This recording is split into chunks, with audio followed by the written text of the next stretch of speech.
السلام عليكم waxaan ku qaadaa dhigaynaa xalqadeenan kulmintii ama isugeyntii quraanka iyo dhowr arrimood oo soo raaco marka laga waramayo kulmintii quraanka waxaa loo kala qaadaa dhowr xilli waxaa ugu horeeyay xilligii nabiga sallallahu alayhi wasallam kulmintii waqtigii nabiga sallallahu alayhi wasallam waxay ahayd in quraanka la xifdiyo asxaabtana ay ku qoraan jirida timirta dhagxaanta iyo wixii la mid ah waxayna ku koobnayd xifdin iyo qorid waxaana loo yaqaanaa jamcintii koobaad ama isugeyntii koobaad balse jamcintii ama isugeyntii labaad ee quraanka waxaa sameeyay Abu Bakr Siddiq radiyallahu anhu wuxuuna u xil saaray Zayd bin Thabit jamcintii ama isugeyntii saddexaadna waxaa sameeyay Uthman Allah ka raali ahaade wuxuuna u xil saaray Zayd bin Thabit Abdullah ibn Zubayr Sa'id bin Aas iyo Abdurrahman bin Harith farqiga u dhaxeeyo kulmintii Abu Bakr iyo tii Uthman Abu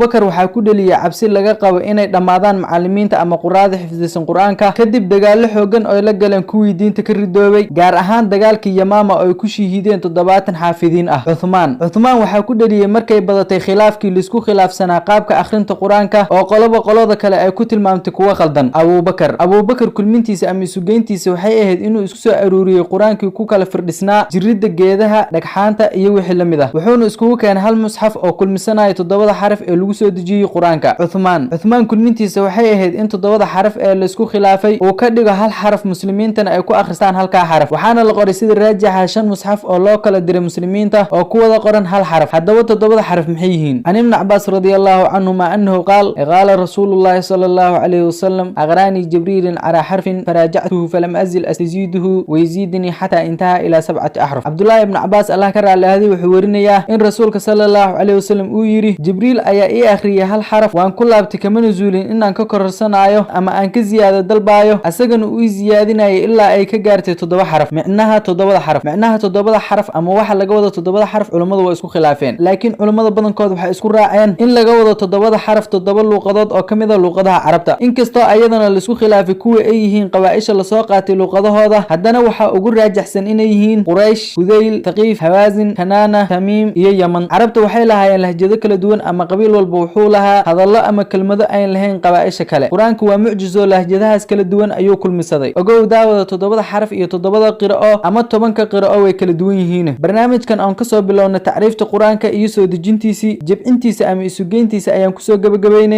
macluumaadkan oo dheeri ah waxaad ka akhrisan kartaa kutubta aan ka soo diyaarinay barnaamijkan ee kala ah al-mabaaxith fi culuum al-quraan iyo athaqaafa al-islaamiyya intaan ku kulmi doono barnaamij la mid ah waa anigoo ah Ciid Cabdiqaadir oo idin leh sidaas iyo nabadgelyo